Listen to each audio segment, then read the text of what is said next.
And then you know where we got food at? Downstairs.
intended to use this unless somebody says, oh, that I need to, and let me know.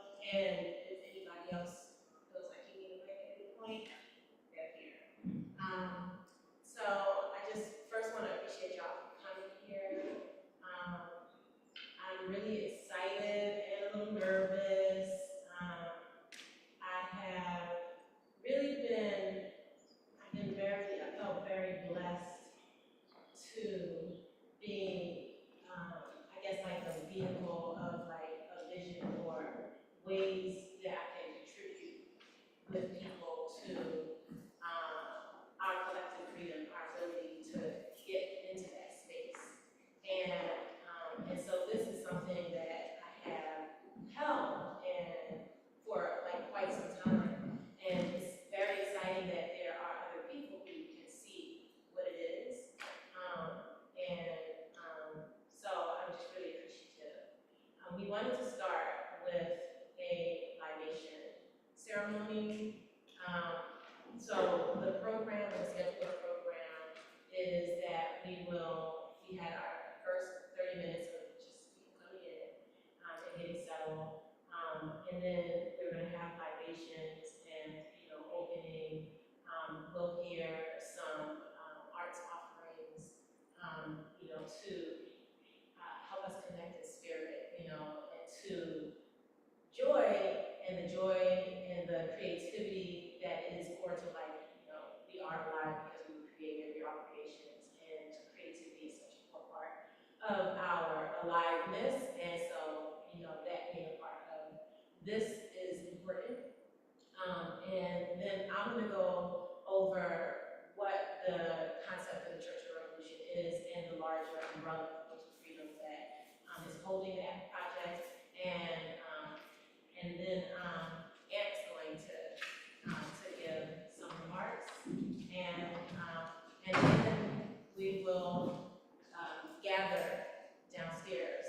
And when the gathering downstairs, hopefully that'll give everyone an opportunity to interact with each other, meet each other. And this is like what we have is like a template right now for how we would have these gatherings every time. And that is all changeable and refinable. So I was saying to a couple of people who were here earlier that as we go through this, if you see something that you're like, oh, it would have been better if we did that this way, or this would have been more welcoming for me, or any other kind of feedback that really helps to build a vision, it's going to be, you're very much welcome to share that with us. It is going to be, received in love, and we want this to accomplish its goal, which is to help build freedom. And so anything that's going to be a part of that is going to be and contribute to that is very much welcome. So from the minute you saw the first graphic all the way through, any feedback, we very much welcome it. We are building a collective project, and so it belongs to you as much as it belongs to any other of us. And our freedom is only something that belongs to all of us, right? And none of us are fearless, all of us are free. So we're going to start with libations. I did already establish a protection circle here. So this is not a religious project. And that said, everyone has their own relationship with spirituality, whether they are atheists and don't believe in any kind of spiritual reality, or they are connected to a particular religion, or like myself, can connect to various aspects of spirituality, ancestral practices, and things of that nature. And so we all bring that, we're all welcome to bring that. Part of my practice is in spiritual spaces to create protection circles. And so I did create a protection circle here so that only good spirits can enter and join us. And I invite you all to invite your ancestors and good spirits and good energies into the space. And so I'm going to invite you to do that through participation in a libation process. So for anyone who doesn't know, libations is a way that African peoples and other peoples, I imagine, have also done this, but African peoples have connected to our ancestors. So our ancestors are in the earth, right? Our ancestors, whether their bodies were cremated or they were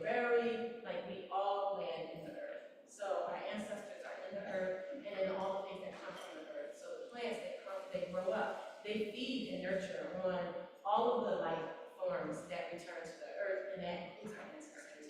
And so we touch them with water, and water, one of our principles is water is life to go.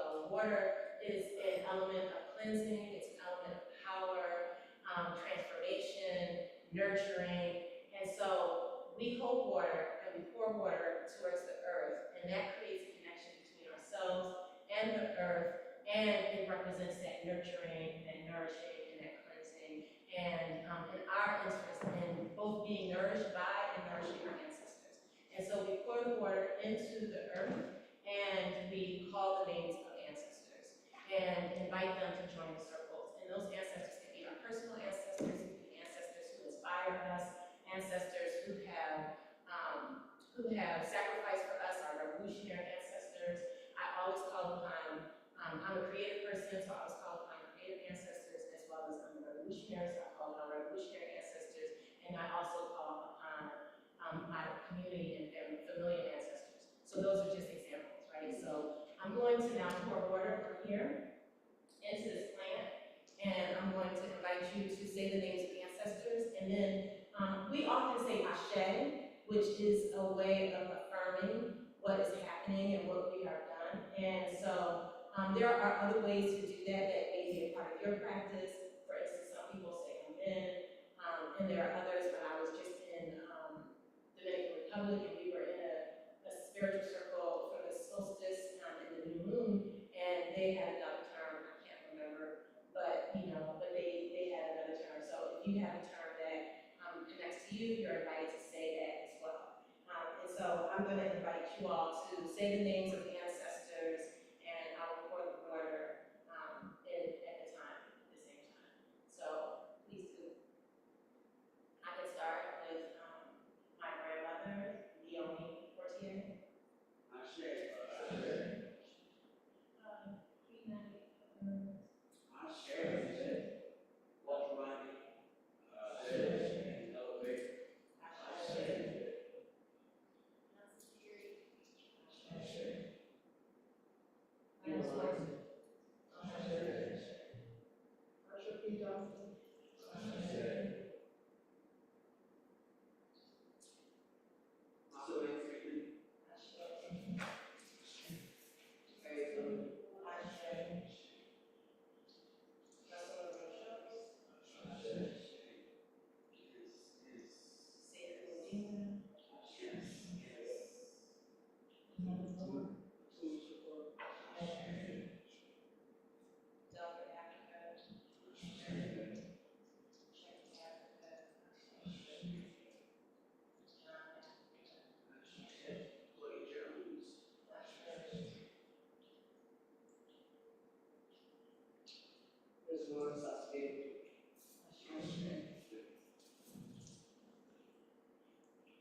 call upon all of our ancestors who are prepared to support our process towards freedom, to nurture us, to guide us in our purpose, including those ancestors who are returning to us and our children, to also guide us and bring us towards an experience of freedom that we're living.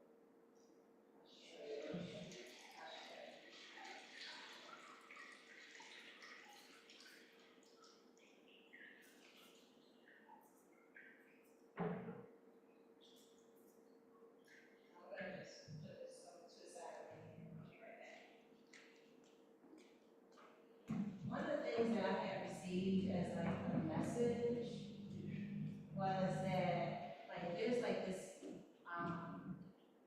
practice that I know I've been introduced to, a lot of people have been introduced to around spiritual spaces, like it being reverence, not the right word, but it can be reverent, but like I don't know, almost cold, but you know, like and like so ritualistic that we can't be ourselves. And one of the things that I received was like we can just be, like we can be in ritual, and you know we don't have to like move with perfection and you know all of that. So I like to communicate that and also want to like bring that into this space because there's like pressure that I feel at least a little bit to like make sure that I have everything just right. And somebody should be there and move this and all those things. And I don't want to like own that, so I want to also like speak to like letting that go.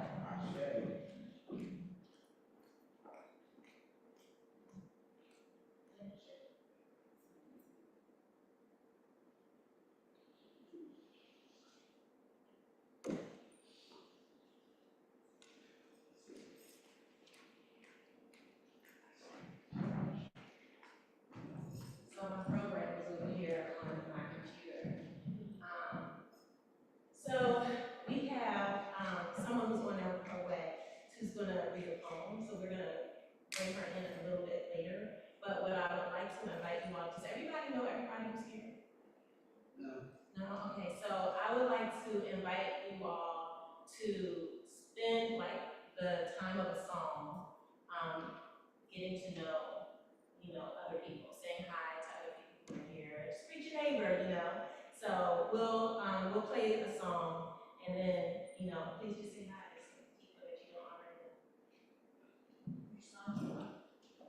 Any of them that, you know, could be the next one on the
Oh,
I'm really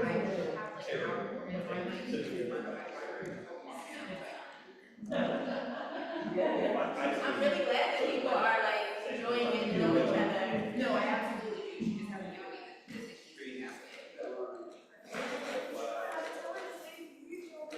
key. So we're gonna hear a piece from Medusa. So Medusa is a comrade of mine that you all hopefully now know, who has worked on campaigns for releasing political prisoners, has had their own organization, working with people who have been impacted by incarceration, we've worked together on a number of different things, and they're also a really dope artist. And so I'm really excited that on this first Church of the Revolution session that they will perform a piece for us, and hope that when we do it in the future, that they'll come back and do it again. But we're going to hear from Medusa, Library Medusa. All right, y'all. I'm not going to use the microphone. I'm Black Rap Medusa. I use they, them pronouns. I work with White House Prosper, which is right up here on Shelton 2, and I also work with the Still We Rise Freedom Coalition. Most of my work right now is about women and TPSC folks who are currently formerly incarcerated. A huge human rights issue that's impacting our community. This first, I'm gonna do half of each piece. That's okay. So I invite you to close your eyes and to also think about this piece as we say this. Again, a lot of times when we think about mass incarceration, we think that it only impacts men. But we are rising at 500 times the rate that of men. And it's devastating our community. Woke up this morning, distinct feeling I'm yawning, sense feeling I'm drawing deep in thought, count time calling, what if the voices wasn't distorted? And my birth wasn't a bush. Speaking in tongues and then departed, telling me death is around the corner, feet swing in the morning, God's calling the corner, blood dripping on the floor, it's really holiday chorus, reminiscent of lynching, suspect turned victim, judgments and convictions, politicians building prisons, and mamas missing their children and papa's decisions. He got regret for bad decisions, the odds were stacked against him, third strike because they poverty stricken, they sentencing. Black for poor conditioning, new slave, same imprisonment. Same slave, new imprisonment. Double lie. So now when I talk about who's incarcerated, I want y'all to see women, mothers, aunties, grandmothers, people who suffer from dementia, people who are disabled. I want y'all to think about those people and the trauma that we are constantly re-triggering people. Now, because I know that we are guided and connected to the universe, and I know that my God don't make no mistakes, the creator that made me don't make no mistakes. That's right. Come in here with my spirit team, my army, your higher beings, and light through ultra beams. Meditations at my altar interpret divine things, like sages and master teachers of scripture decipher dreams, like sayings from my ears, I just moments that my misa is hard to explain. See, shadow work of constant reaping is hard to maintain. But my ashe goes in the halos as I get my wings. The Yoruba path to but the OBD and even you reveal a secret. See, Europe is still our voices, I reclaim our speech. That's right. Incantation, clairvoyant, my Google speak, but I can't repeat it. Jump dimensions and Yahweh to an Eden Negro. I'm reaching up for ascension, no boom, my adoration, that's true. A high priestess is seated within your presence, both on board the prophet, Easter, see miracles, esoteric. Go deep when it comes to spirit, believe, increase your blessings. Yes, you guessed it, backwards is arrested on their next. Thank y'all.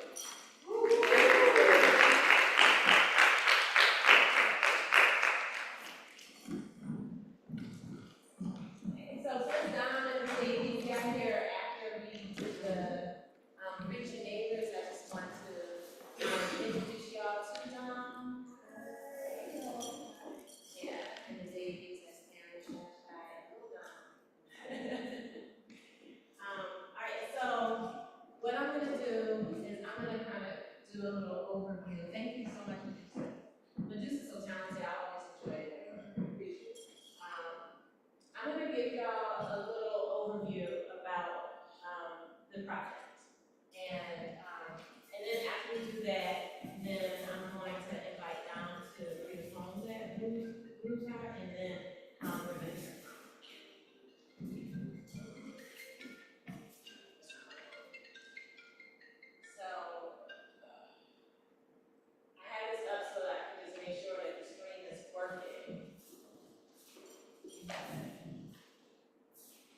Okay, so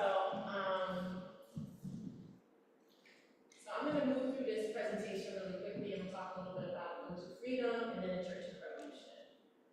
So I was mentioning before, that you're very receptive to feedback, and so this project is intended to belong to the community, and so it's always a refinement as we learn more and as more wisdom joins the circle. So it's a consistent work in progress. And so it's a freedom bill for all initiative. So all of the community is intended to be a part of this. It's led by people who are African descent, indigenous to their lands and connected to their indigenous cultures and communities. One of the first things that we did, one of the early things that we did was we established, I don't know why I said principles of freedom here, so I'll get to principles of freedom. But what we're essentially doing is establishing infrastructure that is to support projects that embody our principles of freedom, which really reflect, we built those principles, or we worked on those principles really hard. Like, we actually spent over a year meeting every week, multiple times a week, in order to pull these principles together. And their intention is to represent what we recognize as a collective vision that we actually, so many of us already hold for freedom. So they are not intended to be like an invention. We're not saying, hey, we're teaching you what freedom is, where we work to create a tool that helps us to be able to say, the freedom that you talk about is the same freedom that we're talking about. We are aligned around the vision that we're moving towards, and then we can also have some understanding about how we're working in there. So there are 12 principles of freedom. Food is freedom, housing is sacred space, every individual self-community wealth, collective wisdom guides our power, our gifts are our currency, our differences make us beautiful, brilliant, powerful, a strong community is safe, the core of community is connection, we are the community, we are the environment, it's us, water is life's flow, our resource ecosystem nurtures life, and spirit guides our freedom. And if you actually go on to Instagram, on Ubuntu Freedom's Instagram, you'll be able to see I think it's the third pinned post. It has all of the principles, and each principle has, in addition to those words that describe it, they have like a descriptor, and then they have examples of progress, they have system examples, and they have examples of ways that they have been embodied in different ways in the past and currently. And so Ubuntu Freedom has those principles, and then we have a few different projects that we have in place that that are intended to help us in embodying the principles. So one of them is U-Free. U-Free is an app that we're developing. It will be ready this summer. And so it's like a social media app that people will be able to scroll through, get to their principle, and then scroll through the principle, like the content that's related to that principle. And that's where it'll start. But it will build and enable us to build campaigns together, enable us to be able to find people who are doing work in the principles that we're doing.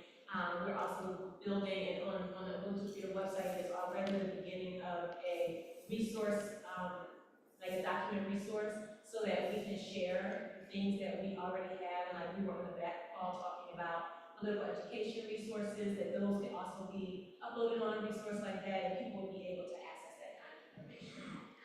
This is a little sneak preview into what that app looks like. That's the beginning of it. There is a prototype for it if anybody wants to see it. Then there's seed and harvest immersions, and so seed and harvest immersions are basically retreats, like brigade retreats, that people will be able to go to a project that is trying to do work that embodies our principles and contribute to labor to that, but also be able to connect with each other and connect with nature and have some respite. So it's like building, working, reflecting on making a contribution, immersing together in the world that we seek to have. And then there's the Care Space Project. The Care Space Project is like a free care B&B. So where we can aggregate, where different of us have spaces, where we may have like a room, or maybe like a guest house or something like that, or we know somebody who has that sort of thing that's open a lot of the times. and they would be able to make them available specifically to the movement community and through movement organizations. So the movement organizations will become members. It's intended to be built as a cooperative, and so the different movement organizations will collectively own this project, and over time we can actually be able to see. Like, I know of a woman right now who's an elder who is transitioning, and she doesn't have children. Who's going to get her house? Her house is going to go back to the state. We can come to the collective community and be able to be a resource, whether it's for that sort of thing, for like the short stays, or maybe for like people who are unhoused to be able to, like, families, you know, like we can use and collect our things for our collective, right? And so, but the first thing is that we have to establish a collective community that will own it. Like, this is not about building individual wealth, this is about building our collective wealth and inviting our collective wealth. And then there's this project, Church of Revolution.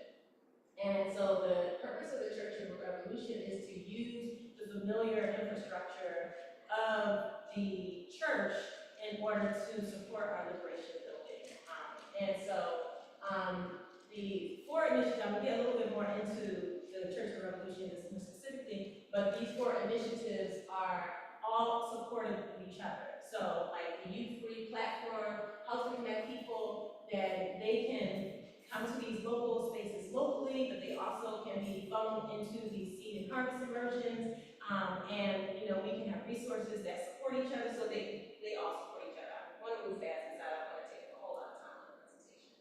But so the concept, as I described, so the idea is, like, you know, in the church structure, there are all these different pieces that exist. There's ministries, there's deacons, all of those things. So the idea of the would be like, how do we have ministries? You have all these different organizations, right, that are, and Philly's a great place to pilot this project because we have a lot of organizations. We already have a lot of collaboration between organizations. So this is intended to serve that and just help us to continue that collaboration and have an infrastructure that supports helping it to operate better. So those different organizations would be like the ministries. And then those ministries would each be able to field someone into like the trustee board and the deacon board.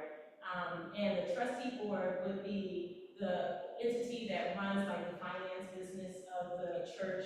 The deacon board would be, and yes, we could have tithing where people can contribute, and then those contributions go into the work that we're doing. The trustee board would then be deciding how those funds are used that come in, but us all, like every organization, is a part of making the decision. So if the funds go to BAC or certain funds go to the Poor People's Army, the All African People's Revolutionary Party was a part of making that decision. So it's not being taken without consideration from the other organizations. And then similarly, the deacons would be the entities that would cultivate the political education. So like these services here, like what we would be doing here, these serve to bring people together. They serve to have people who are not in the movement be able to come and have a place that they can go to find the movement. Like, it took me like decades to find the movement. I was very young, all about it. I'm gonna tell you, I was about it from a very young age. But I didn't find the movement until like 2015 or something like that. And I was born in 72. So, you know, people who need to find the movement, they will provide a space for that, and then be able to funnel those people, connect them to the organizations that are doing work that resonates with them, which will also build the capacity of the organizations and would help with community building. So that's what this space is like. Right now, monthly, but eventually weekly services will provide, but then there will be lots of other work that can be done, especially when we secure a building, which we would want to do, but we want to do as a collective again, so that there's not like one entity who has a building saying, come use my building, but an entity that we collectively own and we can collectively serve the community through and organize within, and we don't have to ask people's permission to use their space because it's our space. So the deacons would be the people who would, and all these terms are just the language that we use because that helps me explain it, but we would be able to figure out what terms, so we would be able to make adjustments as we decide to collectively. But they would help us they would be the people who would curate the teaching lessons, like who's going to be the speaker in July, who's going to be the speaker in August, and would also be caring for the community and providing a lot of We would have these services as we just described, Sunday school, type of thing for the young people. And then instead of like, so yes, we have this is like the congregation, but those people who are like committed to the work become the members. As close to the congregation, something like a Bible study would be like a study group. So like that would be like your jam, right? G-Ro would be like, if you wanted to do something like a reading of Fanon's Record of the Earth, then there would be a group that meets, regularly in order to discuss those readings, for example. And many other things. It could be other spiritual practices, ancestral practices, groups that are coming together for various studies. And so the idea of a revival would be kind of like retreats, similar to like Seed and Harvest. Seed and Harvest would be the way that those retreats happen. And also missions could kind of fall into like what Seed and Harvest does. So that's the concept of the Church of Revolution. And so if you have any questions about it, I welcome you to ask them now. And then what I would like for us to do is to actually just look a little bit more closely at the principles, because the principles are a very key kind of backbone aspect of like how we know that we belong, that we want to work together, that we're aligned. But first, I just want to see like instance for if anybody has any questions about what I just presented. Well, my first question was answered when I saw the young people walk in, was could children come to these gatherings? Yeah, and I think hopefully like we would have at some point like a person or two that we can have working with the children. Like we can decide together if we want them to be, if it's better for them, if they're in the space or if they have their own space, right? But we can figure that out over time as well. Anybody else have any questions? Awesome. So then I'm going to shift over to the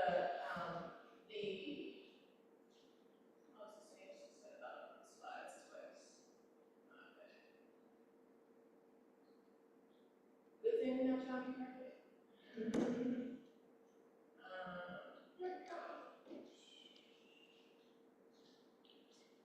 So I'm switching again back to the principles. So now I ask if you could go to your phones and go to your Instagram, to the Ubuntu Freedom Instagram, and on that you'll see again the all of the principles available to you. And then I want to ask if you all can get into like small groups of three groups of three. It looks like about something like that.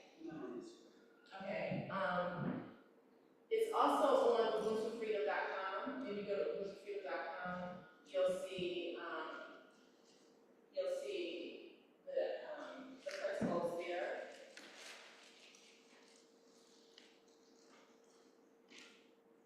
You have a hard time finding it, let me know. Yes, Oh, happy. So here, Right now. It's okay, I got it. as far as Instagram, right here, yes. this one is the slide that has all of the principles on it. And so you can slide through them. And so what I want to ask is if you, Link to the website. I got you, I got it. if you'll look at the principles and just review them really quickly, and then gather together, and I have some questions that you can. Okay, great. Thanks, Alicia. It should be on Zillow.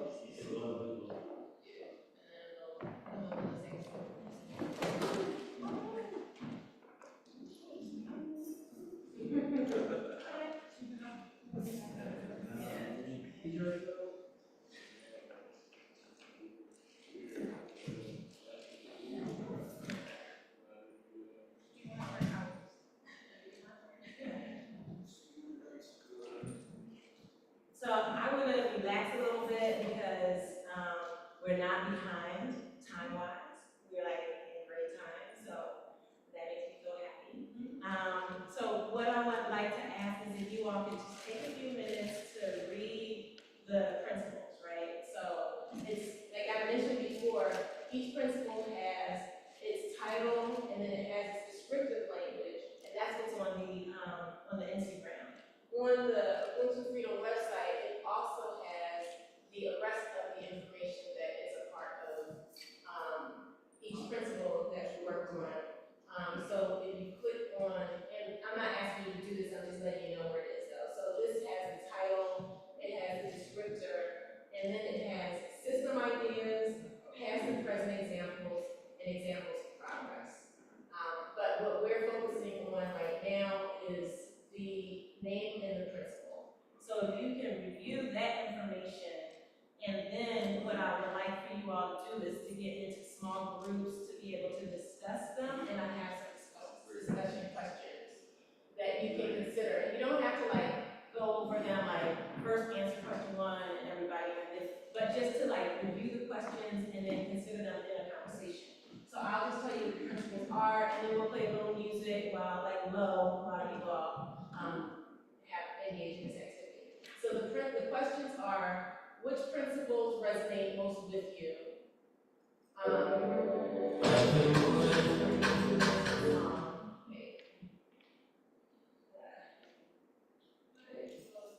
here it is. Which principles resonate most with you? Are there any principles that don't resonate so much?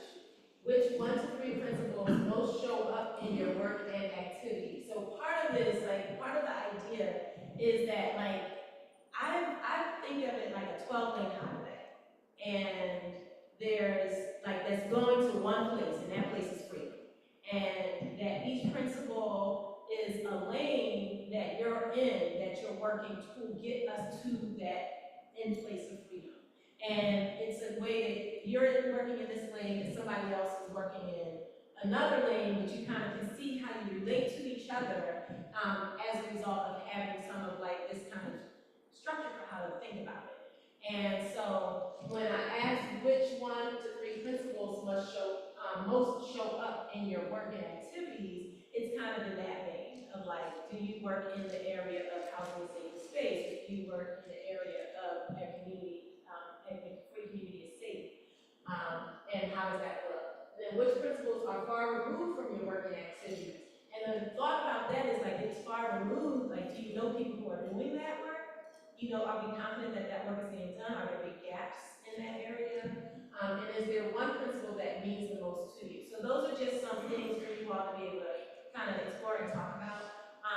One thing I just want to say is that with everything that's going on right now, right? We've got our family being deported. We've got people losing access to healthcare. We've got people being targeted because of their identities, whether it's their identity for where they were born, their identity based on their gender identity, their identity based on their racialized identity.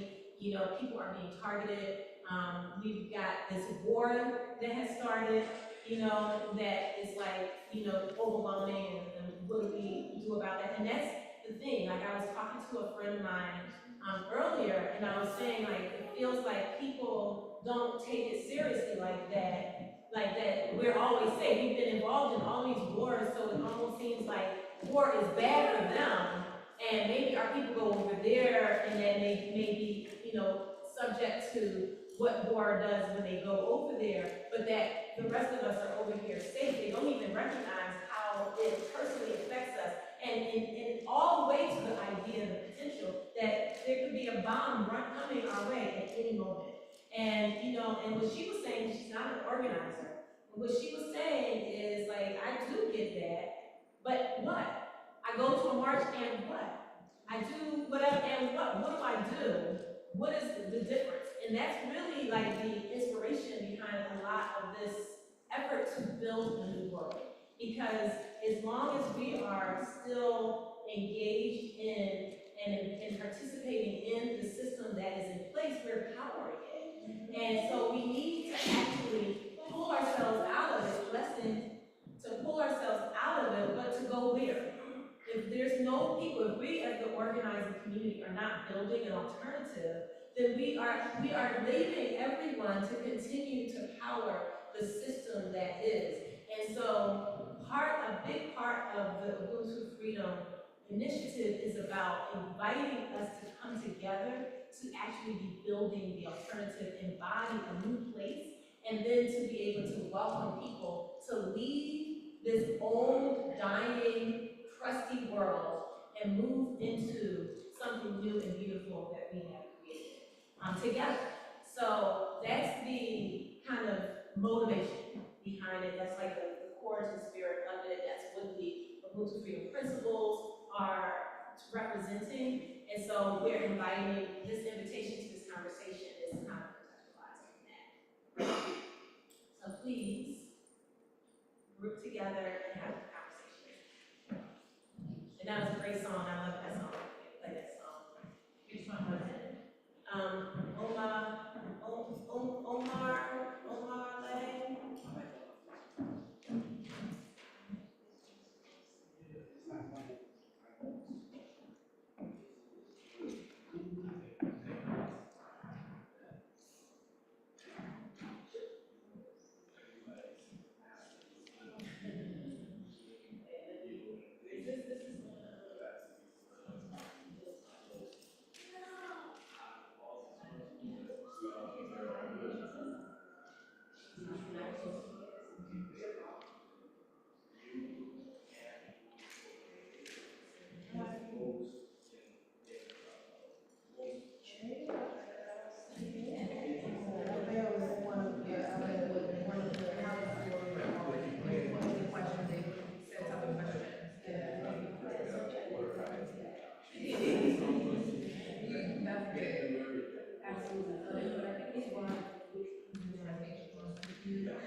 And there's time for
See, but even before now that people like to do is immediately say, oh, our ability to be safe is directly in line with the military of the United States, right? So they actually, the U.S. actually needed us to solidify allegiance, right?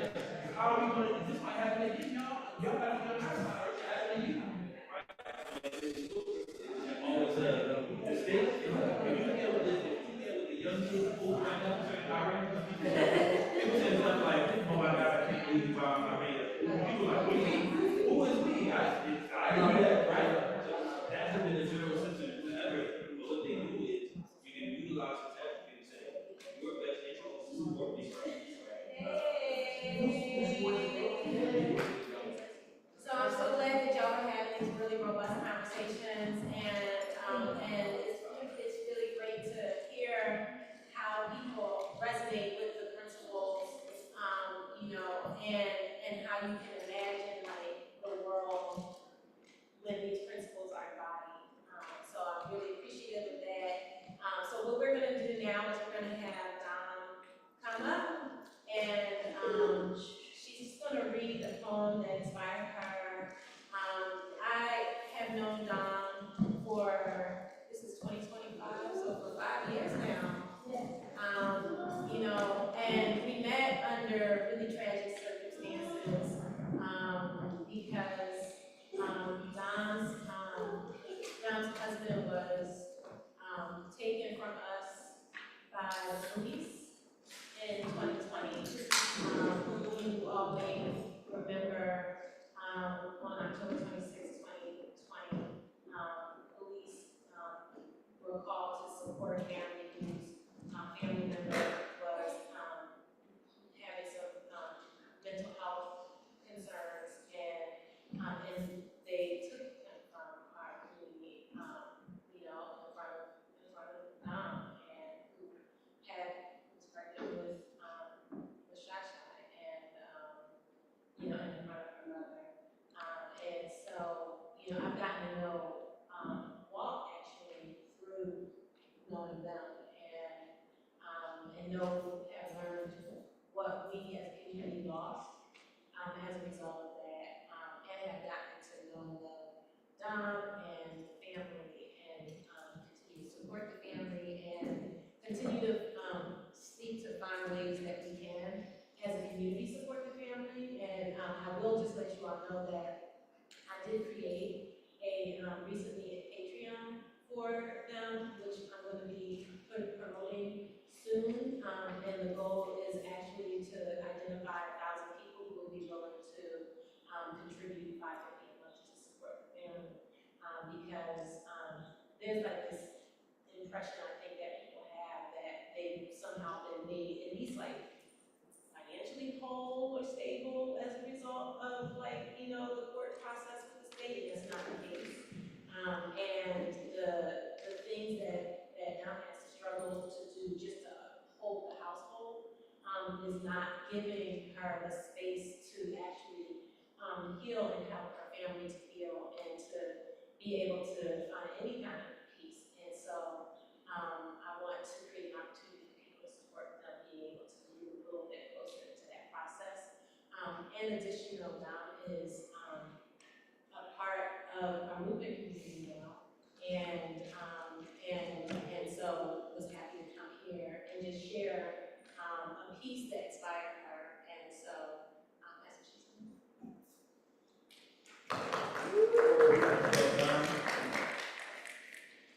I don't like the bombings and stuff like that, and watching the news is like just tragic and stuff. And then when I see this Langston Hughes piece, it's why I dream of world. I dream of a world where men, no other men will scorn, where love will bless the earth, and peace is past for doom. I dream of a world where all will know sweet freedom's way, where greed no longer saps the soul, nor advice lights are dead. A world I dream where black or white, whatever race you be, will share the values of the earth, and every man is free. Where righteousness will hang his head, and joy like a pearl attends the needs of all mankind. Of such I dream my world.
real justice is very confrontational.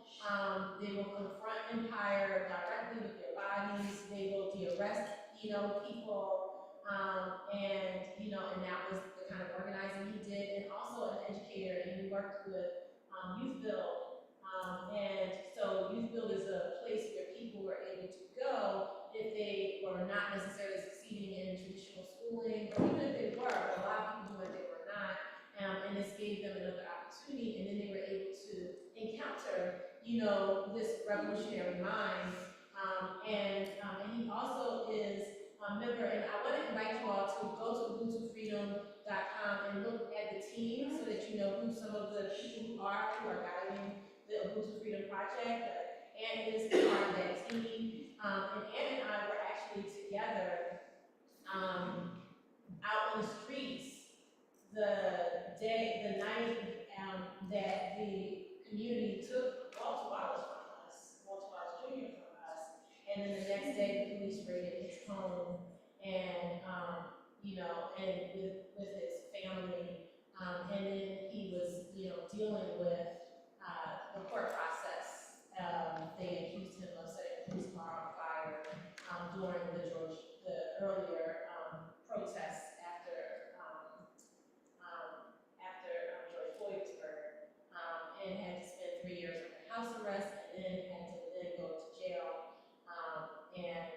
So he was not able to, because he had to plead in order to he's not able to even teach anymore, but he is still teaching. He works also with abolition school, and so he's a gem in the community, and he is here to share some. That's why.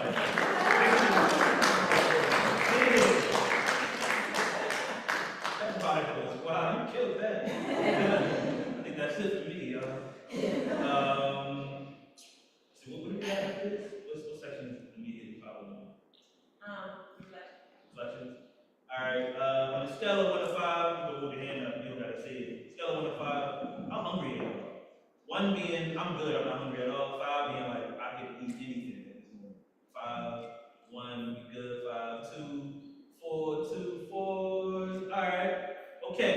All right. So maybe at some point we should get the fruits and all of that stuff. Right. We got food available. I of course asked that because I'm hungry. So just so you know, there's reflections, announcements, and then All right, man. Let's see. Let's see where should I start here. I think primarily just a quick version of myself that y'all pretty much covered already, so I'm gonna try not to be redundant. But I learned a few things over the last few years. I was, of course, indicted during the 2020 uprisings. I was on house arrest from 2020 to 2023. I was incarcerated in 2024, and I'm home. And in this process, I realized the sort of importance of having a well-developed mass. Now, it is not always in mass that change occurs, but it sure does not hurt to have a mass of people who are ready to, go into action when it's time. I'm primarily, and I am the benefactor of an immense amount of community support. So, of course, if you ask somebody how are they feeling after only being 5 or 6 months removed from being incarcerated, of course, if I say I'm alright, I'm going to assume whatever you said, right? But all things considered, it could have been far worse than that, right?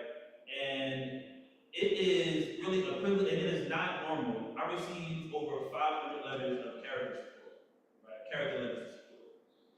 And the issue that this created was it creates a sort of a good model citizen that the state should release. And if you don't fit this mold, then you should not get that support. When really anybody in the clutches of the state, anybody in prison is undergoing inhumane, terrible treatment. It is not really about how many character letters you get or what community support you have. It is really about the fact that everybody on this planet deserves freedom, deserves time with their family, deserves the ability to eat, deserves a place to sleep, and it's not cardboard or springboards or cement floors. Right? And here is where I find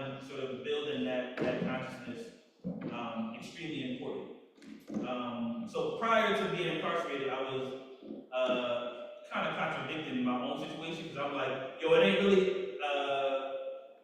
I'll say this before I say the next part. I had done so many things while I was organizing that when they raided my house and I was in the interrogation room, whatever, they was like, you know why we're here, right? I'm like, honestly, I'm not even lying. Who knows? As Yamit said, they picked me up the morning after we were protesting after the murder of Walter Wallace. I thought they was here for that. They said, what? I said, oh, I'm not saying that. No. I'm not saying that. I don't know what's going on. They said, you know why you're here, right? I said, yeah, because y'all just saw me, blah, blah, blah. They said, no. You said, what? I said, actually, I got no idea. Call my lawyer. I don't have a lawyer and stuff. And it's funny that all of this sort of catapulted into this particular situation when I had been directly opposing the state for so long. And what I understand here is that I'm sort of trying to convince people that it is not, but I was essentially portrayed as like a perfect person, pretty much. And my folks on the outside had to do this. And there's a sort of component that feels kind of dehumanizing to sort of reduce. And I know a good amount of formerly incarcerated people that also had to do this, trying to get parole or things of that nature. And Mumia Abu Jamal is currently going through this. Where you don't actually, when you're talking about the reasons why Mumia should be home, you don't talk about like this person, you can't even count the amount of people this person inspired in prison. Right? People have, we serve free food on Fridays on 60th and Market with Food Not Bombs. And when we have the Mumia picture up there, so many dudes get off the train and come down like, I was locked up with him before, beautiful person. Right? We don't talk about that when we try to get relief from Mumia. We talk about, oh, Mumia is so sick, he can't see, he's harmless. Right? And that's not how I want to be identified, although being identified that way makes it more reasonable for the state to let you go. People are talking about, oh, he taught kids, and I had dozens of letters from my former students and things of that nature. And I'm like, you're not going to talk about me running in the temple and screaming at the temple police. Thank you. But also, that is also a part of the story.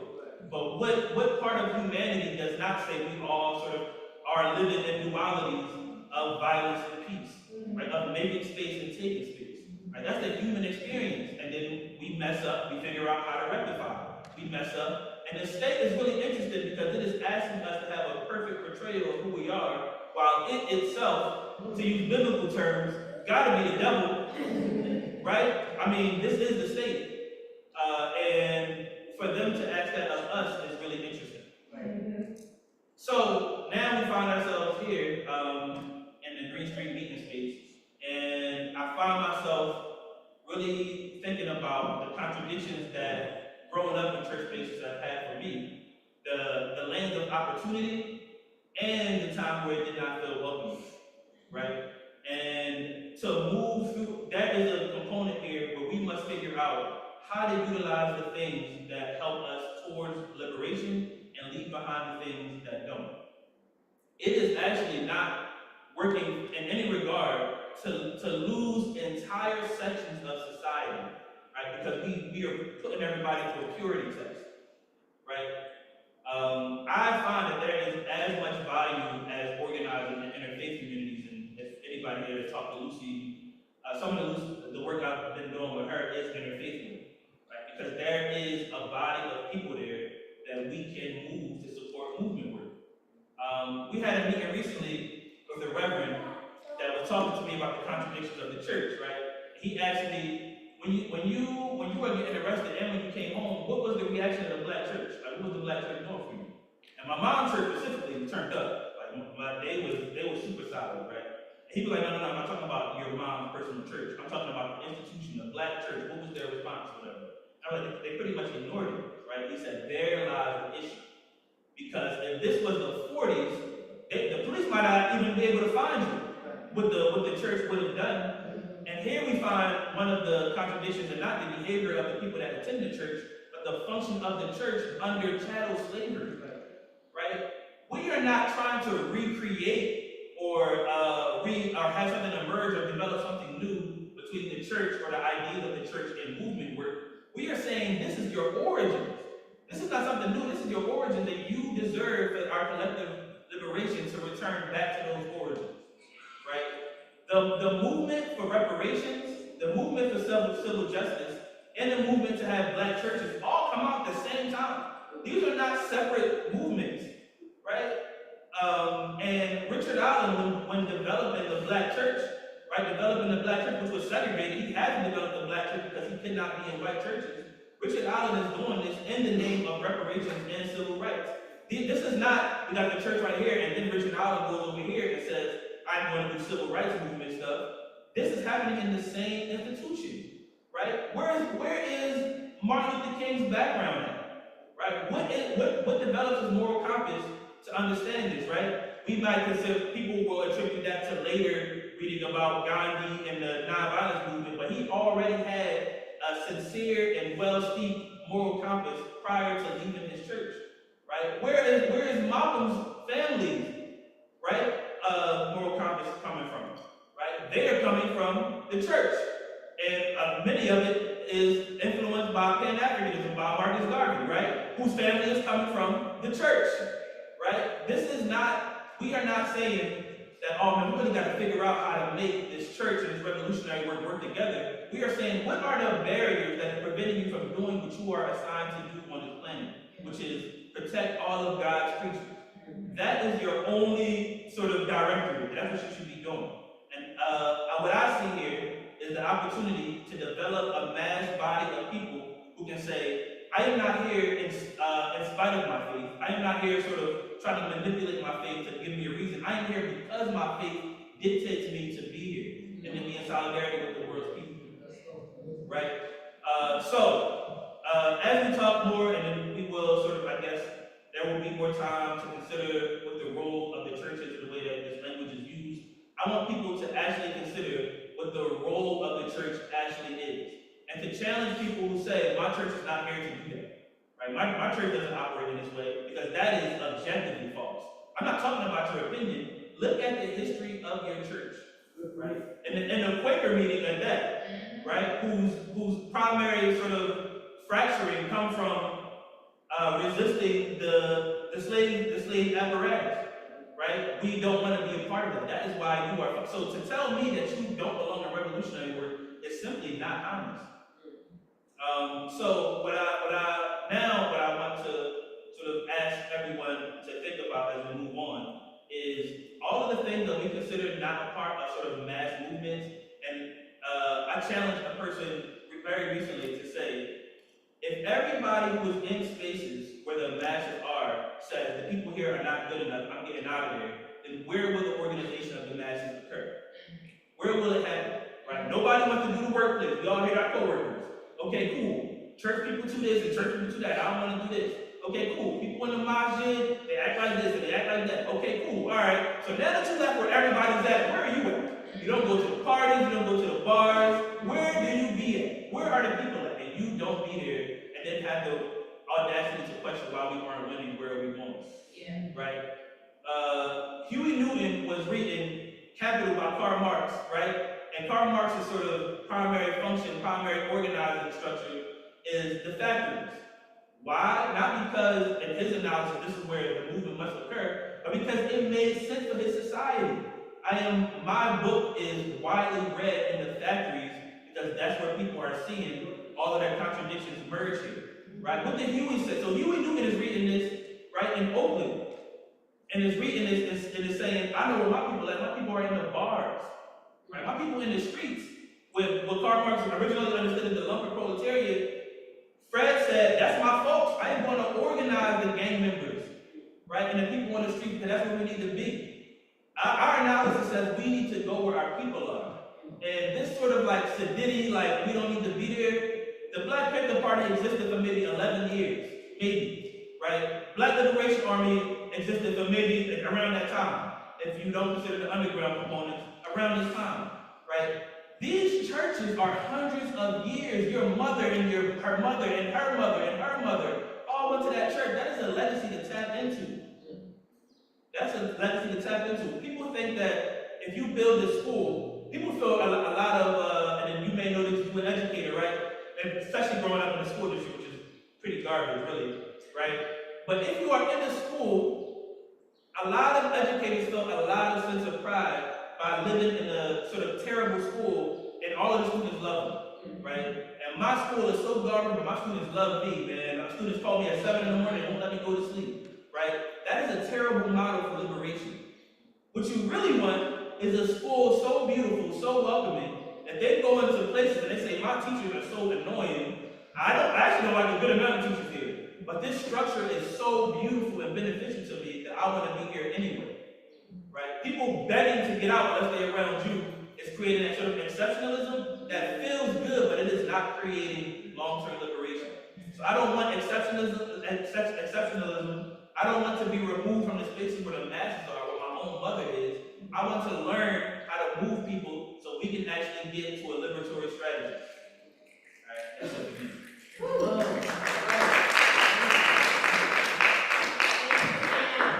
What we're asked now is for you to just kind of reflect for a few minutes on what Ann shared. And after that, we're going to invite organizers to announce if there are things that are happening that this community should know about. And then we're gonna go downstairs and enjoy some snacks and each other.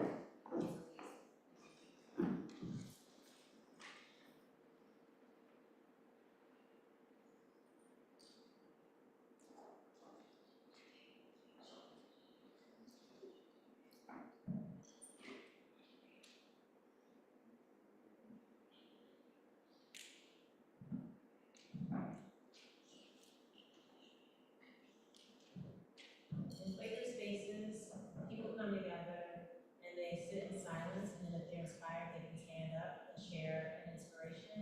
And during this final reflection, they're invited to do that as well.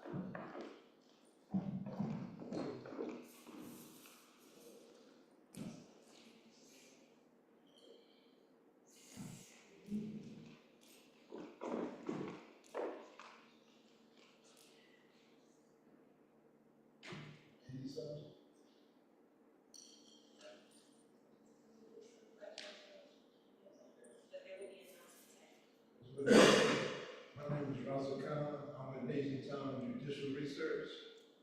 We are a network of, I don't say jailhouse lawyers, I say jailhouse litigators, because they try to lock us up for being insane jailhouse lawyers. Anytime anybody try to do anything that's beneficial to individuals that don't have money, you become an enemy of the state. But what he was saying was, well, when we first started learning, let me explain this to you. They used to tell us, the Constitution don't belong to you. It wasn't made for us. And it wasn't. It was made for them. But once you start to learn and you understand that that Constitution protects them. A lot of people don't even know Benjamin Franklin was an indentured slave. His brother enslaved him in 5. He escaped when he got 15 and came to Philadelphia. These are the guys that made the Constitution. So they made it to protect themselves. And what a lot of people don't understand, those laws that they have on those books carries a criminal penalty.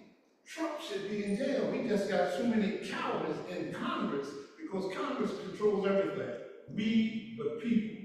And a lot of people think that, I'm overly exaggerating because I say the Constitution belongs to me because I make it work for me. I've never lost a case, but I only take constitutional violations because those are the rules and the things that nobody's supposed to be able to change. Even the Supreme Court cannot rewrite the Constitution. It's against the law. And all those things that they're changing right now, well, I don't want to get into a real lecture or whatever case it may be because it started getting personal into various situations. Because we work with Mumi Abu-Jamal. He is the most feared individual in America. Anytime they want to change the law, anytime they want to dilute or remove our power base, they use his name. Did you know that we had 257 congressmen in Congress? We had, and they only had Democrats. They had 180-some Republicans. We had 57 senators. If those guys had done their job, we put them in office. If those guys had done their job, they could have killed the filibuster. They could have made DC a state, which would have gave them 2 more senators. They could have made that the voting rights bill in a manner where it would never be able to change, but they didn't do that. What they wound up doing was, because the Democrats had the power, that's why, the voting thing is good, but they, 2 individual crooks on the same level. 8 Democrats crossed over to get rid of a guy named Abdul. He was Obama's civil rights chief, and they could not change the voting rights law as long as he was there. So the Democrats came and removed him, and we haven't had a peaceful vote since. And here's a guy, but now, you know why they moved him? Because he supposedly helped Mumia Abu-Jamal. That's what they said. So let's give the cowards an opportunity to hide and, use that as an excuse. And they removed him. I'm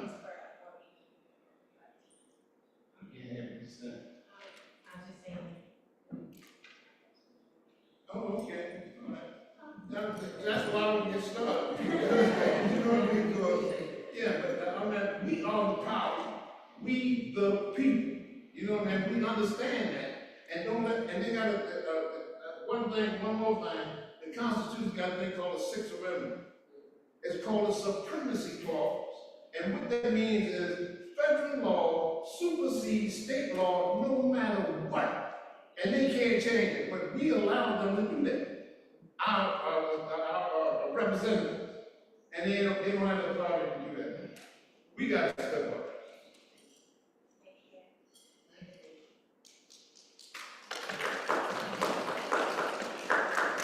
I would say, especially the last piece of what you said, made me think a lot about what Anne brought up about, well, where are we and how do we expect our movement to move forward? Because we still can't, it is a we the people. And we just talked about this at the BAP event. We had a BAP event talking about the origins of Juneteenth and how it's been co-opted and all of the things. And what is interesting about it is that Juneteenth was when enslaved black folks were able to then rally up and enforce the Emancipation Proclamation. Because a law is only a law when we actually have the means to back it up and enforce that freedom, when we're actually creating it and tangibly turning it into something. And when I think about where the folks that want to move us forward, the folks that want to do the work to actually build something outside of empire. And it's so, what Anne was saying is so necessary for right now, because we are failing, because we are so caught up in our own purity test. We don't want to be with the church, we don't want to be in this system or that system, because they are all corrupt, and they were all designed to exploit us, to extract from us, and to do this, that, and the third. But if we want to change them, then we have to see the people that are still in the clutches of it. We have to be with them and meet them where they are in order to, what is our freedom if we're not able to then reach out and grab somebody else's freedom? And so spaces like this become so important, because it is a space where we can reconvene and meet people who are like us and who have an understanding of the work that it takes to tangibly and meaningfully move us forward. But where is everybody else? And how do we reach out to them? One of the goals of this space is to create a space that people can be invited to connect with us that are in the movement. Most of the people here are already a part of the movement, but the goal is that I can invite my sister who's not, and my cousin who's not, and I have girlfriends and neighbors who are not in the movement, and I can, the same way that a person in the Baptist church can say, come to my church, and hope that their pastor can inspire them, that we can say, come to our church, and then they can be inspired by this environment and connected to the movement space. So that's definitely, a big part of why this is, what this wants to serve and how it's intended to serve the movement work that's already happening. So we're not always preaching to the choir, as they say.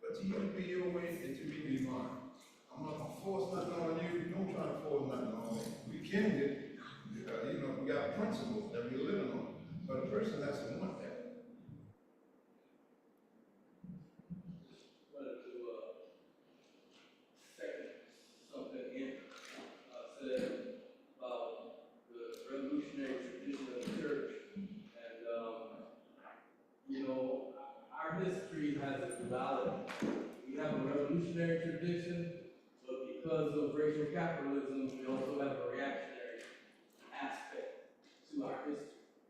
And so I agree with them 100%.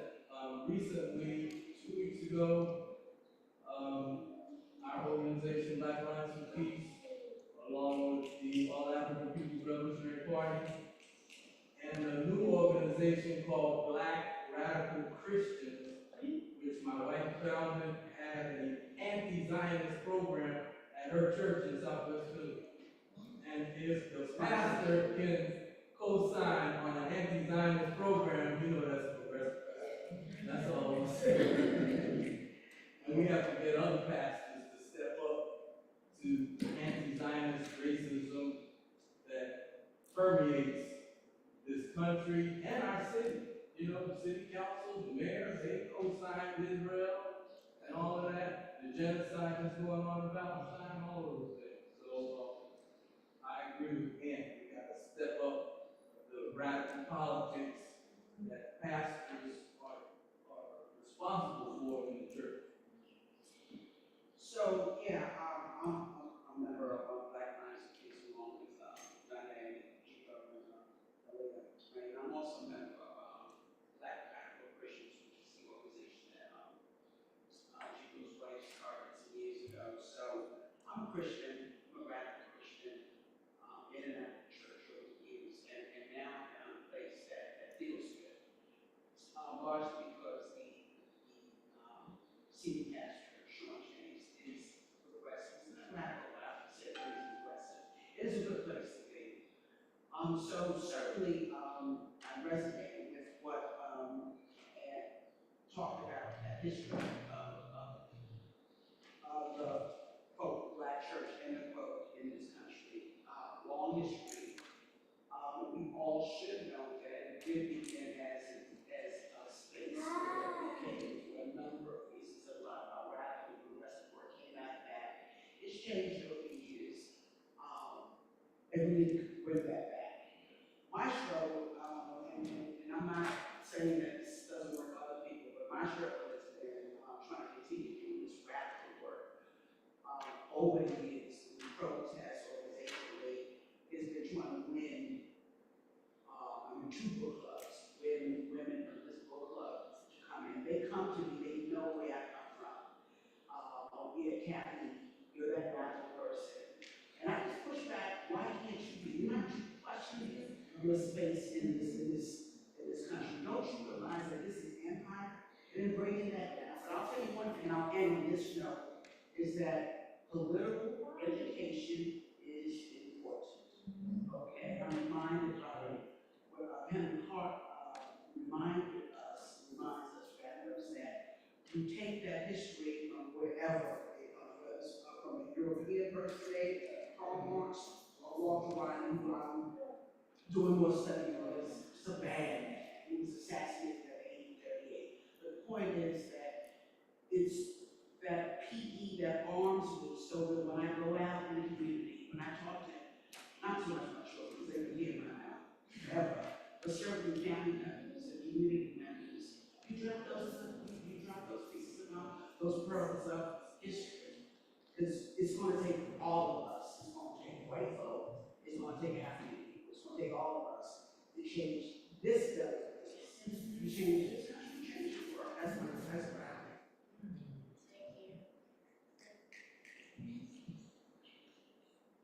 One thing you did say, saying about different groups and organizations, don't leave out the Muslims. They kill more Arabs and Muslims than anybody else. Saudi Arabia is the largest place in the world. Yeah. You know what I mean? And they lead the Muslim community. Yeah. You know what I mean? Because they got the money. You got more sellouts in the Arab world than anywhere else. Israel wouldn't be able to do the things that they did if it don't be for Egypt and Saudi Arabia and Dubai and all these real places. You know what I mean? Yeah. Mind you, all of the things that UAE is doing, yeah. Yeah. Horrible. Yeah. I want to let y'all know. All this good stuff. I want to let y'all know that when we go downstairs, we'll be able to have more conversation. I encourage people to have conversation, get to know each other, and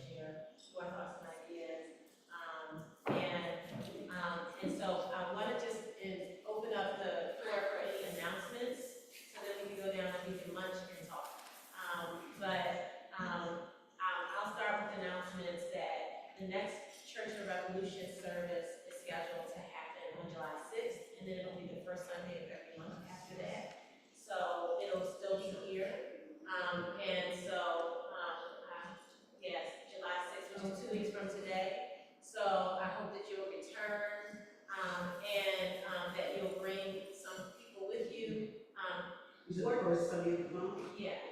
Other organizations being here is really important, for the coalition building, and also people who, again, are not already in the choir, being invited to come for the community building, and for what Grant was talking about, of us being able to, build that mass movement little by little, to create that critical mass. And so that's one thing. Also, tomorrow, there is a big rally that's happening, and where is it? City Hall. It starts at City Hall at 4 p.m. And so everyone is invited to come to that rally. This rally was initially created in order to express our voice that the U.S., not we, but that the U.S. not enter this war that Israel started with Iran. That's right. Now the U.S. has entered the war. That's right. And so there's a slight shift, and at the same time, we still need to express our position as it relates to this war as a people, to the point that Roscoe was made, and that we do not align, and that we also need to figure out what we're gonna do. That's right. And so I invite everyone to come and to let people know, and you can look on a lot of social media. I'm mentioning it's on that social media, as well as on Ubuntu Freedom social media and many other social media, and just spread the word, because we need to have a large mobilization of folks down there that we can, again, everyone's watching social media. So we want them to know That's right. that we are held captive by these activities, and that we do not align with what Trump is doing. That's right. And we also have to figure out how to do the work to actually make our position, the position of the country, so that we're not still, regardless, like having people getting bombed in our way. So those are my announcements. Are there any other announcements? Okay. Here's more detail. Saturday, July 5th, is an organized meeting at Inaugural Park. And, because a lot of people don't know that lawyers, lawyers seem to think that he exhausted all his, everything in the court. So there's no lawyers here at this particular point. But the thing is, we have proven to, regardless of what it is that they're saying, and we have proved to them that Mooney is innocent, that Mooney should be let go, and the support has been massive around the world. And just because they say it's over, and the government is sitting back, oh, it is, it is. Our position is, oh, no, I don't know who you think we are. Right. We have brought all the information that is necessary. So, we're building and binding to let people know that when we did millions over here, and it was around the world of people who had facts, the West Coast was shut down, and people from the Japanese diet, which is Congress in Japan, came over here to stand with Mumia, France, Africa, all over the world, Germany, all across the United States, movies and things, stood up in unison. And what they were saying is that they will wear people down in time. And that's their belief, because in our time, it's not really moving just because. What time? Starts at 1. I'll be much more like, but I really got to get. Yeah, Mount X Park. At Mount X Park, 57 and. It's Bruce Pine. 52nd Pine. So I see people downstairs. Okay. And we'll have the graphic on the Ubuntu Freedom site, Instagram as well, so you can get the information there. Are there any other announcements? I'm again on the board, only known for the economic design campaign. August 23rd, we're meeting up in Washington, D.C. at the King Monument.